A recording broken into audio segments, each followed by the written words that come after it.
Hello data friends, welcome in the first episode of Ask SQL Family podcast. You might think that you saw it already, and you are partly right. This is the podcast that I started recording in 2017, and because of podcast format, it was and it always is available in the platforms like Spreaker, iTunes, Spotify and the others, including my azureplayer.net blog.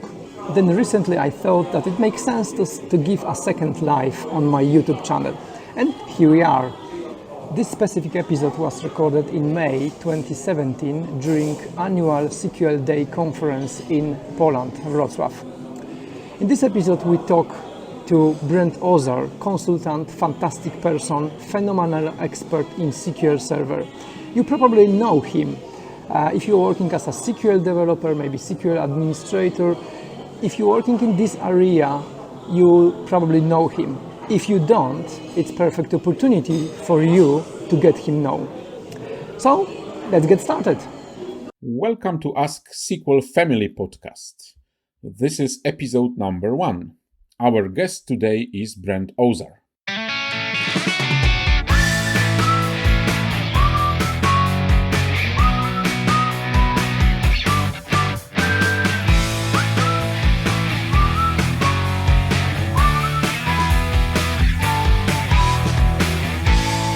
It's my first interview. I never been working as a journalist, Oh, it's really, I think it's so much easier when at least you've talked to the person before. You know, you've spoken to them and at least, you're not, nervous or worried because it's, if I had to go speak to politicians or something like that, man. Yeah. Or celebrities, I'd be like, Yeah, exactly. That would be even worse. Yeah, that there's a place to stressful. Yeah, but in that way, no, I'm not so stressful. Yeah, but because we are SQL family, so that's a great, approach. Everyone has a great approach, and everyone is very friendly, and that's amazing, So as opposed to if you're trying to interview a celebrity or a politician that always has something to hide, and you're trying to get it out of them. Like trying to outthink, all right, how am I going to get this person to, talk about their policies or whatever and they're trying to, battle it back. I could never do that. So that would be very difficult. Okay, how was your night? Wonderful, very good, very good. It was neat to see so many people out there. I was like 60 seconds late to the group photo, the first one, the big huge one. Yeah, but I saw you on the photo, so... No, in the speaker one I was there. In the speaker one I was on time. But in the huge group one with all the attendees, I was working my way up through the back because I'm like I thought I was looking at the time. I'm like, I still got another 5 minutes. Yeah, I heard that. Oh my gosh. Yeah. I was a couple minutes before. It was 7 or something like that. 7 p.m. Yeah, but I saw you on the picture and that Paweł Potasiński take. Oh, So he just taking the picture or something like that, from I will send out this photo to you as well. Yeah, I hadn't seen any of them yet, so it's been a zoo. Yeah. It was fun. It was a nice party. Nice talking to people. Yeah, exactly. Yes, I think this is very good conjunction, with the knowledge and the fun. Yeah, sure. Every time it's good to relax after a lot of knowledge about the whole day, a lot of sessions. So. You must be happy too because everything looks like it's gone great. Yeah. Everything looks good so far. So. Touch wood, but Unfortunately, my laptop doesn't work yesterday. I tried to connect my laptop to the room when I will showing my session today. Yeah. So it's doesn't work. I mean, a laptop works, but the duplicate screen doesn't work. No. So I just tried to fix that problem yesterday, and I spent something about the 19 minutes. Oh yeah. And No, I didn't fix it. Oh, exciting! Today I will check two another tricks, and Projectors and all if that, it wouldn't help, so I will need some laptops from some guy. Well, do you have, and of course you do, I'm guessing you do demos. Are you doing demos with like SQL Server, or is it only PowerPoint? No, it's PowerPoint, half, yeah, no, 30, so. If it helps, I have spare laptops. It's SQL Server 2016, if that works. Yeah, do you have the replication there? The replication? The old one, yeah. The old school replication. No. No. So you don't have the component installed. Wow. Whoa, yeah, that's a problem. No, I think we can manage that because we have laptops. we will, yeah. I already offered Kamil the laptop, but I have to leave right after the lunch. Yeah. And Kamil has his session then. After. Yeah. Well, there'll be enough presenters. Yes, we can do this. But it's very interesting, yes, that the audio does not work. Yeah. I mean, the video does not work. But I'm guessing it's fault of my laptop, yeah, because I had some similar issues at home, so yeah. You know, you should check with this Greg Lowe too, because I bet Greg has replication on his. If he's not in the same time slot, I bet. No, don't worry, we can manage that. Yeah, We should start early. there's a lot of friends here, so at least one of them will give me the laptop.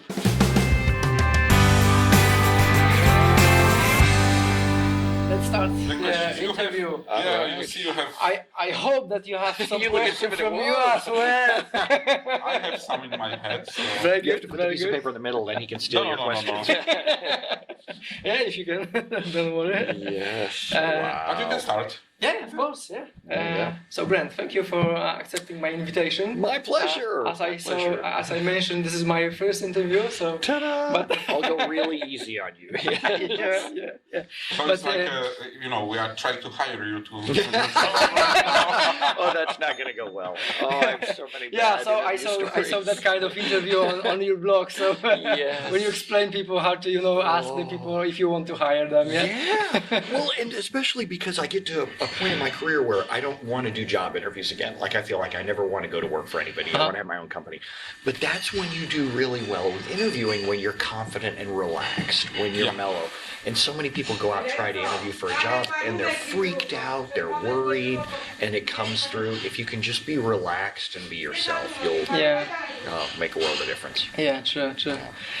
Yeah, so at the beginning, I would like to say you that it's don't worry if some question will be so simple, because I just want to prepare this article, this podcast for people who maybe doesn't know you very well, or also this interview is. We have people that does not know Brent. My parents, Probably not. My parents Probably don't know me not. too well. Yeah, probably not. But Well, who would knows? like to, yeah. Sometimes there's new people on the market, so maybe. so Yeah, would be good to introduce Brent There you for go. them, and to allow them start working with very good tool from Brent, like the Blitz and etc. Yeah? Yes. Oh, cool. Yeah, that's true. So, but also, I would like to this interview to show you as a person, not only as a professionalist, from the a little bit other side. Yeah. So like usual Goofball. people, your ideas for life and. Yeah. Yeah. So the first question is what's your name and where are you living? Yeah, my full name is Brent Gregory Ozar, and growing up in high school, I always went by Greg because my dad goes by Greg, and so I wanted to be just like my dad. So it was Greg. Wow. And then in college, when I you get to start over when you go away from home, and I went, okay, I guess I need to be my own man now, and so I started going by Brent again. But in America, I never use my initials, Brent Ozar, because BO stands for body odor in America, and so no one wants to use those. So I always go by BGO. Right now, I'm in downtown Chicago, but we telecommute full time. So I've moved. It's been every few years. So I've lived in throughout my life: Kentucky, Indiana, Illinois, Texas, Florida, Mississippi, Missouri, all over the U.S. And I really love travel and seeing new places. Yeah. Yeah. And currently, where are you living? I know that, but Yeah, just wanted right to... downtown Chicago. My wife is from El Salvador. She grew up in El Salvador and had never seen snow before. So at one point I said, let's go up north so you can see what snow is like, because I've grown up in Michigan. I know what it's like. I thought one winter would cure her and she would never want to see it again. We had 10 feet of snow in the first 40 days, and she loved it. She couldn't get enough of it. Well, she missed a big city, so we moved to Chicago instead of Michigan, and totally love it. The winters suck, but yeah. For us, but maybe not for her. Yeah. I hate winter too because I have a lot of work with the snow. Yeah. Yep. So yeah, we have a little small dog, and I have to put boots on the dog and all that. Yeah. So how Ernie is going? Very well. Very well. I expect Ernie is your dog. Yes. Yeah, I know. Little 15-pound. I've seen a lot of pictures on My hairy daughter. On the Instagram? On the Instagram? on the Instagram. Oh, she's just the love of our life. My wife has never had an indoor dog before, and I've always had dogs, and so I got her finally to have a dog. But she has sworn that once Ernie passes away, that's it. No more dogs. Yeah. Okay. No responsibility, just goof off and travel all the time. That was the trade-off, yeah? Yeah. Because when I leave, I come to Poland, I'm going to Florida next. She's at home with the dog, and she's like, I don't want to go outside 5 times a day. I'm like, okay, I can understand that. I don't like responsibility either. Another simple question. What are you doing for life? In the couple of sentences. Yeah, I love making SQL Server faster and more reliable. When I was growing up I worked in hotels, I worked in restaurants, and that's too hard of work. You're working continuously. You work every holiday. You work every weekend, because that's when people want to go to hotels and restaurants. And I said, I'm done with this. I got to find something easier. And I went into IT because I've always loved computers. Yeah. And I didn't realize that in IT, you're on call and you work every weekend and things break every holiday. But I've always had the strategy of I want to stand near whatever's most expensive and wait for it to break, because that's the fun part of the business, and you learn a lot. Yeah. So you like it? Yeah. So SQL Server is the expensive part of the business. And everybody in the business interacts with it. You get to work with salespeople, developers, IT executives. So it's just so much fun to be near SQL servers that are breaking and figure out how to fix it. But how you found that SQL Server is interesting? There are a lot of servers. You could have ended Oracle up with or Exchange, MySQL. for example, yes? Yeah. It's not expensive enough. There was even a point where I almost went into Oracle. I had a friend of mine who worked in Oracle. But at that point, I'd already learned so much about SQL Server. And it looks like a black box, but the more you work with it, the more predictable it is. And you understand how it works. And the community is so good. The first time I found PASS and all that, the whole SQL Server community, I went, wow, there's actually like a family here of people who talk to each other, they share things. And it's not that way in all other servers. A lot of other servers, people hoard their knowledge. They don't want to share anything. They're afraid. Yes. Yeah. It's so different here. So it's been like kind of coming home. Yeah. So when was your first conference? So you have been as an attendee, and at some point of time, they all switched, and you were a presenter. I want to say in 2006, I went to my first user group meeting. It was either 2005 or 2006. I went to a Microsoft office in Florida, Fort Lauderdale, Florida. And I sat in a meeting, and I remember the presenter, and he wasn't a great speaker, but he was sharing what he knew. And I went, I'm not a great speaker. I can share what I know. Let's do this. And so from the first user group I went, I want to be up there on stage, because I have stuff that I can share, mistakes that I've made. Yeah. Within that year, I went to my first PASS summit because my boss said, we have a training budget. Do you want it? I've been working in IT for like 10 years. I didn't know there's a training budget. I just got into the right company where I'm like, I can go to a conference? Are you kidding me? So I went to the summit, and the first summit I went to, I couldn't find anyone to even go have lunch with me. I couldn't find people. I just didn't know the right questions to ask. I didn't know who to go up to. I didn't know I could go talk to presenters. Your first time, so. Yeah, it's terrifying. And then like the second time, I got to know more and more people. I think the third time, I know I applied to speak and I got turned down, and I knew Kevin Klein at the time. Yeah. And Kevin happened to email me and say, hey, we had a presenter drop out while I was there. He said, could you jump in and do a session? And I went, sure, I'd love to. With that enthusiastic. Yeah, why not? Because I'd spoken at a few user groups. That's the way you want your first past summit speaking session to go.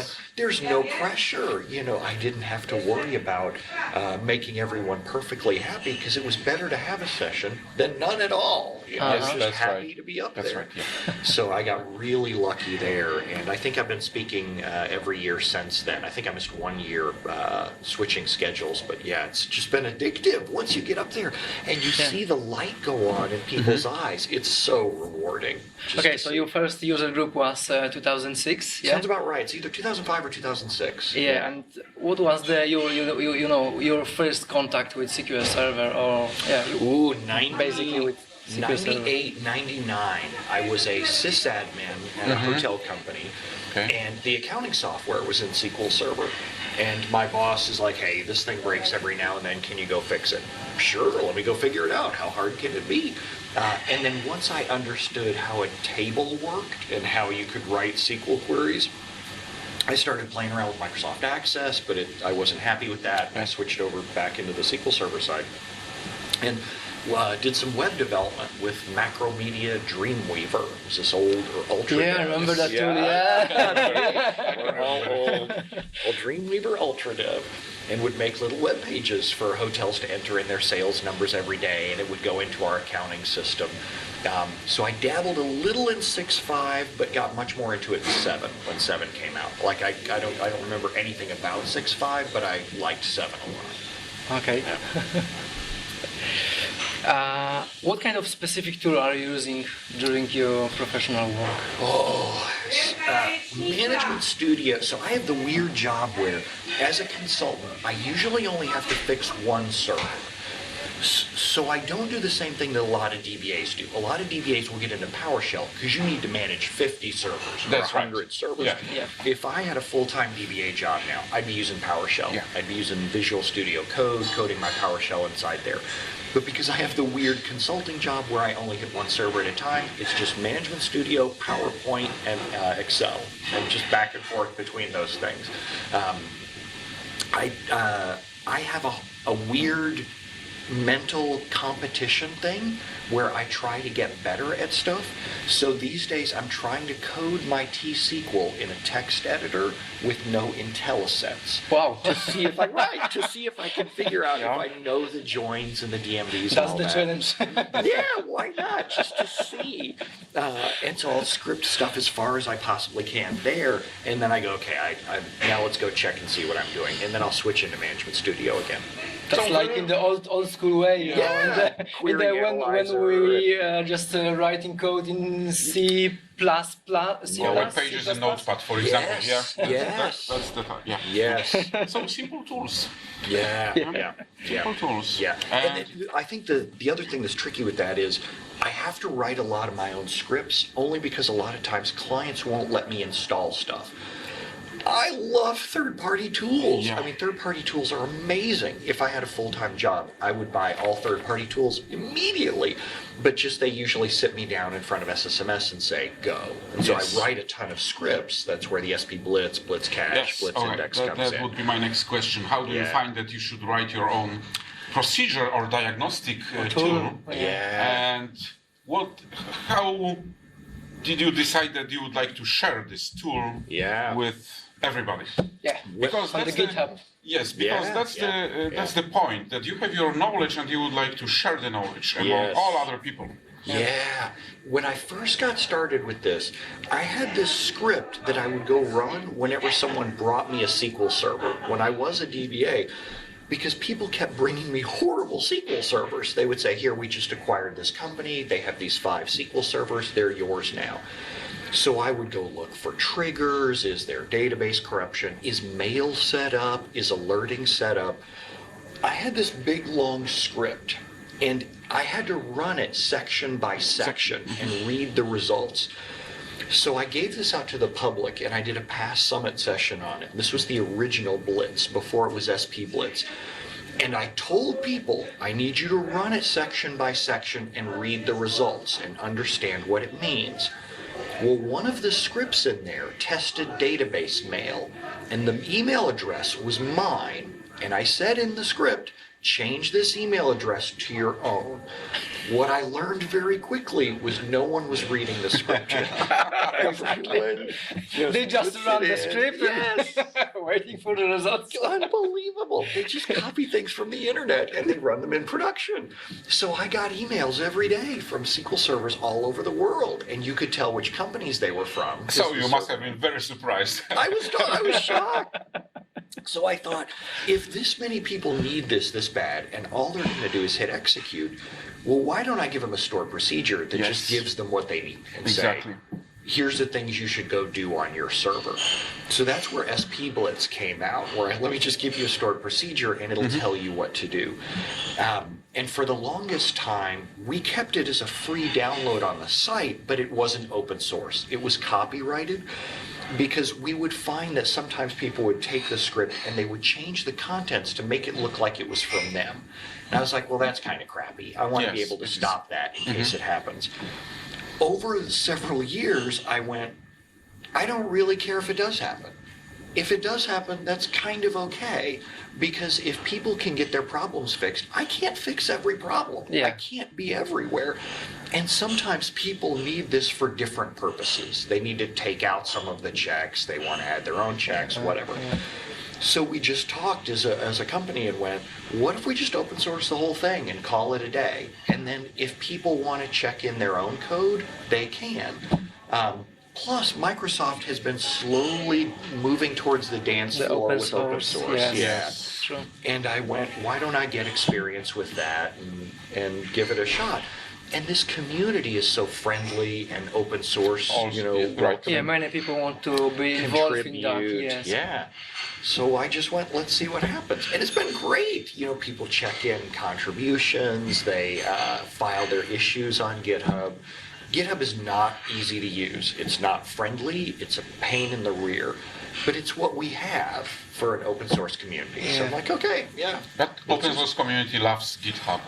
They use it all the time. So it's the best thing we have. So but still, I see a lot of comments from you and from Eric, for example. He's I can see a lot of his involvement in that project. Yes. And I was wondering, when you have the time for that, for everything. So if you are working and, for example, you are going to fix a server, and you think, okay, I would need that script because maybe I can use it also in some other place. Oh, that's exactly it. I'm on a project right now where the client wants to know if the server goes down, how much data are they going to lose and how long will they be down for? So I talked to him and I said, can I write it as an open source script? Can we just build it and you're still going to pay for it either way, whether we build it just for you or whether we build it open source. But the nice thing, if we build it for open source, people will find our bugs and help us fix them. And they'll add more features for stuff that they want. So you'll get a better product. And it's not your business. It's not a software company that's selling monitoring tools for SQL Server. It's not like this is going to make you more money. So they went, sure, yeah, why not? So a lot of times when we're working with clients and we find something weird on a server, we try to build that back into these stored procs so we can catch it next time too. Another thing that's weird with this, you might think that by giving the scripts away, you're kind of taking away business. What we find is that most companies, when they call us, they haven't even run those store procedures. Right. Or if they did, they're like, I don't understand what this means. This is too much work. Help me figure out a plan to make this happen. Exactly. Because, it's not about having the tool. You need to know how to use the tool. Yes. And that's the knowledge. That's the real knowledge. Mm-hmm. Okay.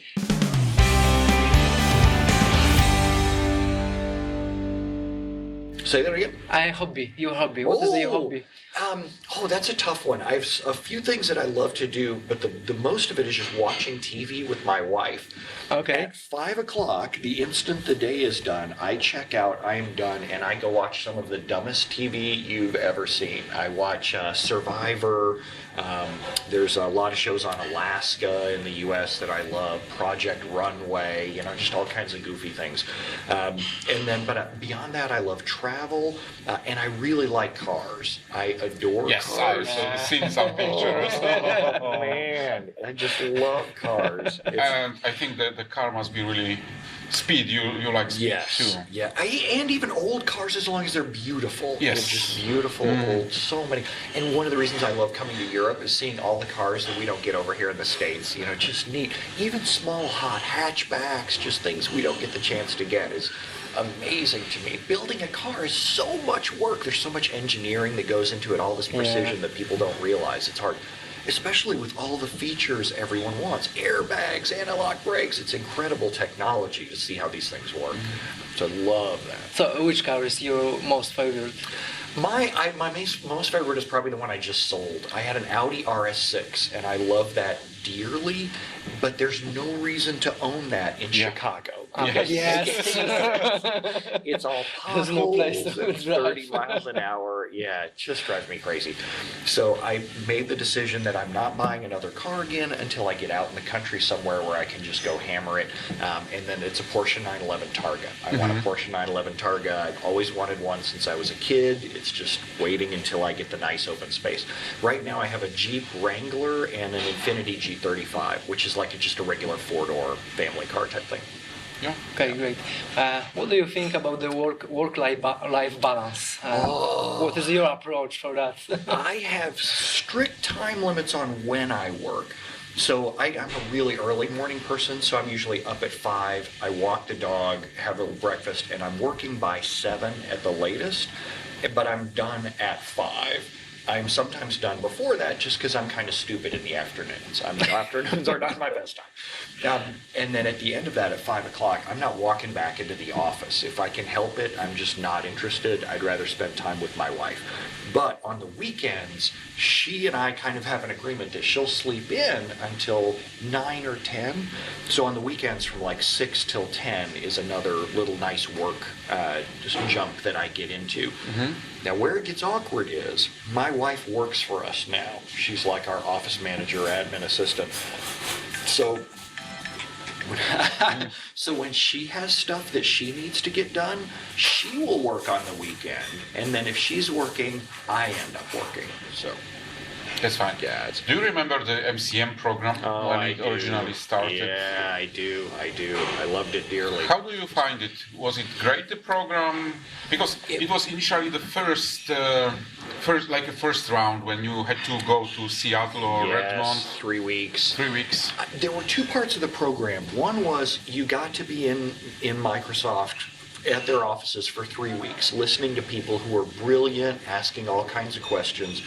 And it was very hard. They gave you a written test every week, and if you failed any of them, you were out. You could still stay there, but you weren't going to be an MCM until you could pass those.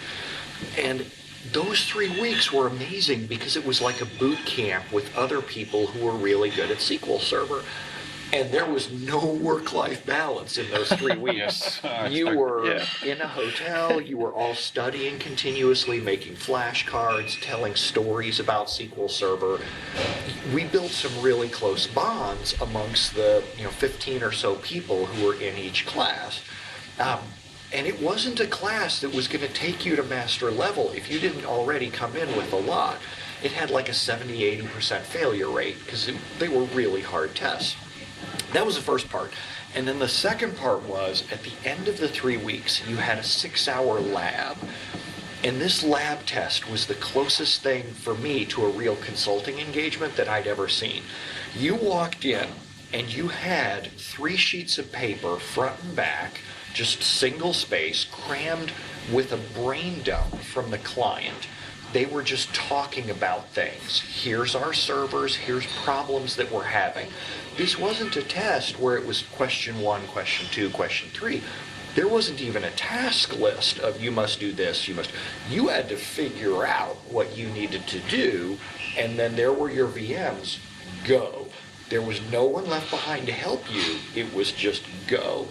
So it was just like the description of the case scenario or something like that? Yeah. No, well, it was like, we're having this problem, this query is slow, this server seems to throw an error, we don't know what's going on. And you need to just start investigation without the computer. And as I remember, there were 15 questions and 6 hours or so. And they never really told you how many questions there were. Okay. So the first thing I did was, in those 6 hours, I took a piece of paper and I wrote down what I thought were the questions. And I came up with like 20. And I think there were less, because I know from one of them happened, I wrote down, was the client had said, we've never been able to get a backup of this server. And in my mind, that is, Brent, we need you to set up backups. So That's an easy question, yes. Do you expect something like this on the MCM exam? It was tricky because It was tricky. I didn't know what, real clients run into that all the time. Yes. Like, they'll just kind of casually say, we don't have backups. And I thought no MCM would leave a server without having backups set up. That's right. And you were allowed to write a text file for the client to leave behind with instructions. So I said, I've set up all Hollingren's backups, here's the instructions on how to use them. Although I think in mine, I actually used maintenance plans, because my logic was, if the client isn't smart enough to do backups, they're not smart enough to troubleshoot OLA scripts either. So I think if I remember right, I said, there's maintenance plans set up and all this. I burned time doing this, and it wasn't even a question. It was just something that they left in there as part of the case. So at the end of that 6 hours, I even stopped early, because you had 3 VMs, but all of the questions involved these 3. You could fix one thing and break something else that you'd done earlier. So I was maybe 5 or 5.5 hours in, and I said, you know what? I'm not going to get any better. This is about as good as it's going to get, and anything that I touch, it's going to get worse. So I, closed everything up, went out, and I was just, my hands were shaking. I was on the verge of tears. I cried, called my wife, and I couldn't wait to do it again. I was like, this is awesome. I love it. It's like a video game for SQL Server.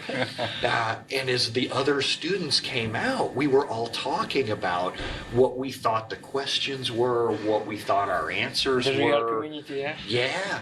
And the high level. Yeah. Advanced level. Very sharp. Advanced level. Yeah. And you listen to those people, because you really don't know where you rank, where you are relative to them. And as I'm listening to some of them and we're talking about what we did, I'm like, oh, I'm screwed. There's no way I passed. And all of us are thinking that same thing, because it's got a 70-some% failure rate. You kind of expect it. And it took them a couple of days to grade it, because there's so many. And when I found out I passed, I was just on top of the world. I was like, this is amazing. Yeah. So back into the question on MCM exam, you could have expected that kind of tricky question, because if you pass some exams before, I mean the Microsoft's exam, that every single exam has a lot of tricky questions. But this is, I think, different level.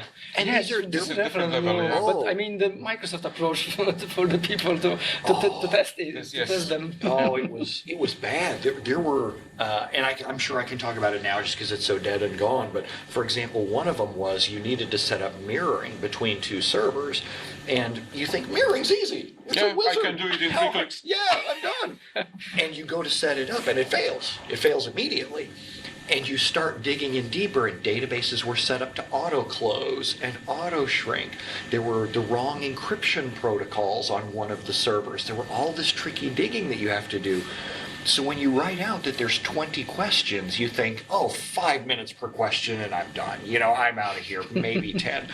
Well, you catch one of those, like, just set up mirroring, and next thing you know, you're an hour into it, and it's still broken, and you're like, I got to keep going. So it was so tricky. Every one of the questions that even looked easy, they had purposely set up so many roadblocks to make it hard for you. I loved it. It was so much fun. So much fun. I already knew that you were planning to move to California. Yes. So what is the reason? Windy City to sunny California. Yes. This is a different one, completely different one. Completely. I've always felt like a California guy. I feel like I either belong in Texas or California. Those are the two. And they're in America, they're radically different states. Texas is a bunch of guns and it's a red state, all Republicans. California is vegetarians that eat granola, and it's a very democratic state. But they both have more in common, I think, than people realize. They're very laid back. They're friendly states. They're welcoming. Great weather. But I've always loved California just for the wide open roads, surf. I love being around water and beaches.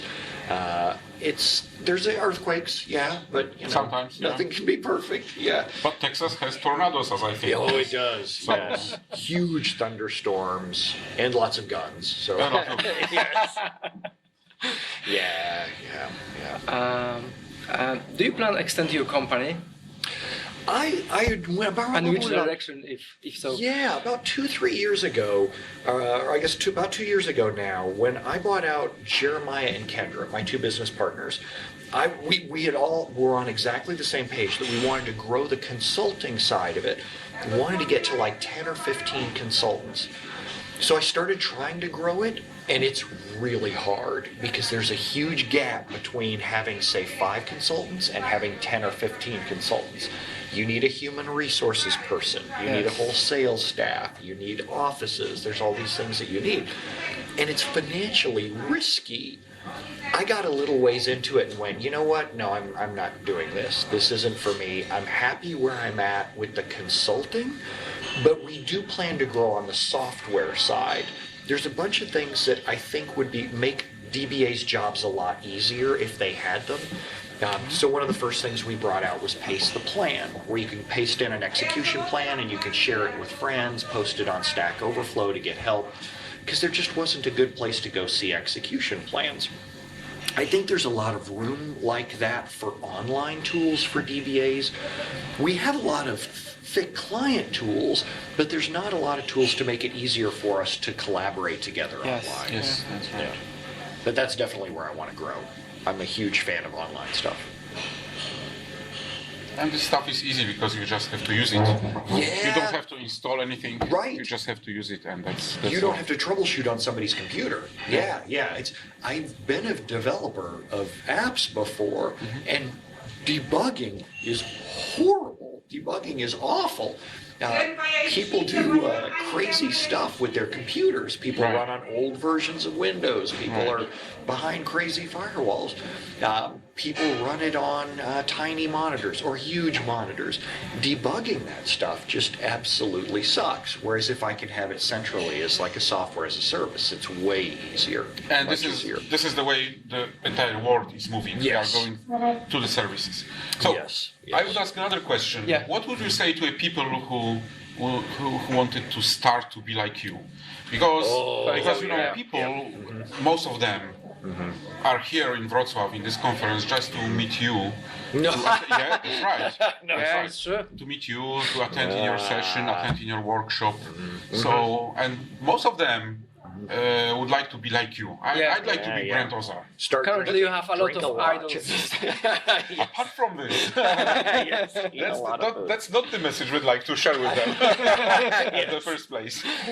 The biggest thing is start a blog, just start writing down, and it's so intimidating because you feel like you can't share things like it's already been written somewhere else. Everything's already been written. That's what Books Online is for. Everything is already in Books Online. But it's how you bring your personality to it. People don't want to read Books Online. Books Online is deadly boring. How can you talk about what you do?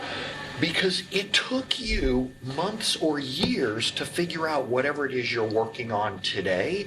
If you can share that, there's hundreds of people or thousands of people behind you I always think of any IT industry as like a pyramid.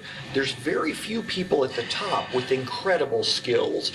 Paul White, Paul Randall, Kimberly Tripp, Kendra Little. There's all these people with unbelievable skills at the top, and we all want to be like them. We all think, oh, I should write something that they would want to read. They don't want to read my stuff. That's not where they get what they are. Paul White is running a debugger to learn what he learns. You want to think about the masses of people who are under you in terms of levels. There's always more, no matter how junior you think you are. Even if you've only been working with SQL Server for a year, there's someone who's never worked with SQL Server and they just got handed their first set of queries to go build. So just blog about whatever it is you tackled today, start sharing that online, and it'll seem like no one's reading in the beginning. I write blog posts that no one leaves comments on today. That's just the way it works. But over time, it snowballs together. More people find you via Google. And then when you've written enough stuff, then it helps you get up to start to present about that. When you start seeing comments, when people say, oh, thank you, that helped me, then you realize, yeah, you could stand up and present about it too. Every time you're sitting in a conference, just like SQL Day here, you think, I must be different than the people up on the stage. I'm not good enough to be up there. Yes. And all of us who are up on the stage feel the same way. You know, why am I here? You go into the speaker room and you're surrounded by these people that you're like, oh, that person knows more than I do. That person knows more than I do. At this conference, I see Greg Lowe. Greg was one of the instructors in the MCM program. Yeah, so he knows so much. It's unbelievable. And he's the most humble and down-to-earth guy you'll ever meet. So it doesn't matter how far you get in the community. There's always going to be people you look up to. Don't look up in the pyramid. Look back at all the people who need your help. And that's what it's about, is how can you share that and put your personality in it so that people start to know you and relate to you. Don't write generic white papers, because it's just no one bonds with a white paper. They bond with you. No one wants to read it. So the idea is that you should help the others. Yes. Oh, and, yes. And share your knowledge. And sharing knowledge. And you would not like to impress the Paul Randall or so, because it could be very, very hard. And you'll be wrong. It's hard. I expect it's hard for everybody, but for example, it's very, very hard for people who'd like to start. Yes. So it's not possible to impress like a guru like Paul, like you, or other people. Yeah. And the other thing I think people are scared is that what if I wrote a blog post and somebody would hate it? Yes. Yes. Or the hate across the whole world. Yeah, they leave bad comments. Yeah. Yes. My recipe for that is go to any YouTube video, go to a music video that you really love, or scenes from a movie that you really love, and start reading the comments. And people hate everything. Everything, everywhere. You're every place in the world. stupid, Yes. you're ugly, you don't know what you're doing, you should have done that differently. So you just can't let that bother you. Everyone will always be a critic. And the other thing that people are often scared of is, I'm going to say something that's wrong.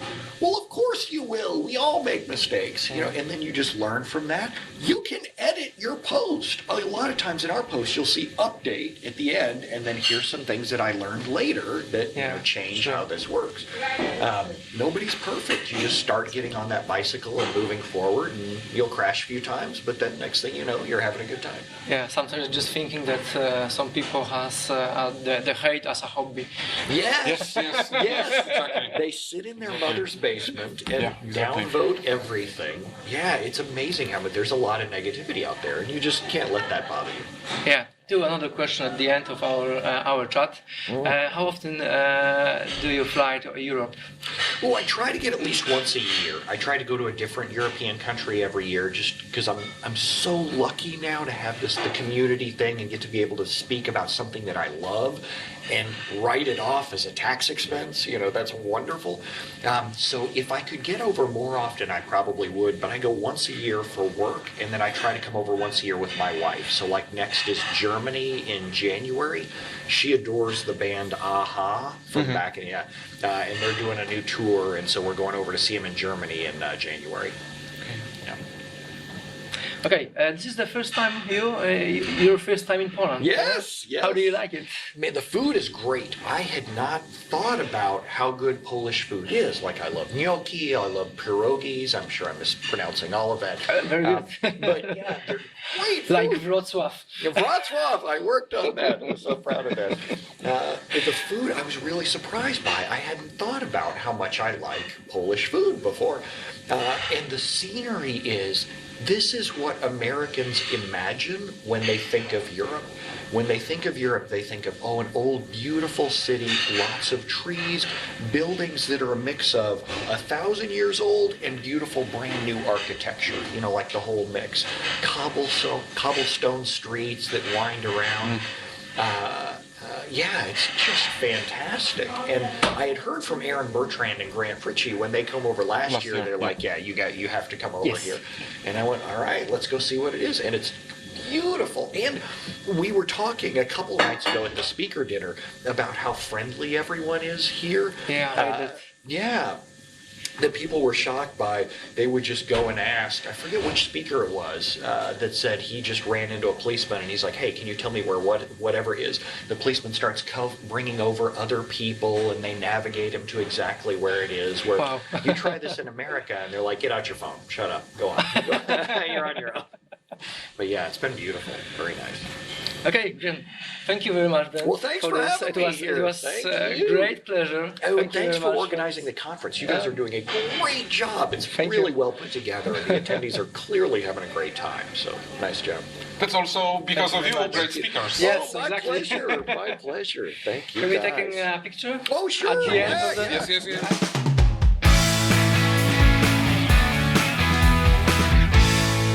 Cool. Thank you again, Brent. You bet. My pleasure. Wow.